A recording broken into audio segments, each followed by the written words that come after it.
উজ্জয়ন্ত প্রাসাদকে কেন্দ্র করে পুনরায় জ্যাকসন গেট নির্মাণের উদ্যোগ নেওয়া হয়েছে। মঙ্গলবার সকালে মুখ্যমন্ত্রী ডক্টর মানিক সাহা সংশ্লিষ্ট নির্মাণস্থল পরিদর্শন করেন। চারমিনার গেটের আদলে আরো বড় পরিসর নিয়ে নির্মাণ করা হবে এই জ্যাকসন গেট। মুখ্যমন্ত্রী জানান, ডিপিআর তৈরি হলেই শুরু হবে নির্মাণ কাজ। তো স্যার ফ্রান্সিস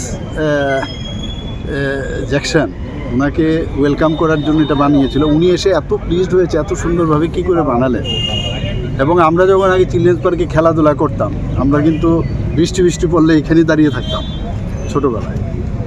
তো এখনও এখানকার যারা লোক এখনও সাইনবোর্ডে দেখবেন জ্যাকসন গেট, এখনও দেখুন লেখা আছে জ্যাকসন গেট, কিন্তু জ্যাকসন গেট কোথায়?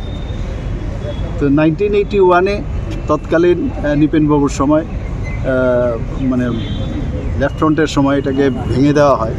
এটাকে প্রপারলি মেরামতও করা হয়নি।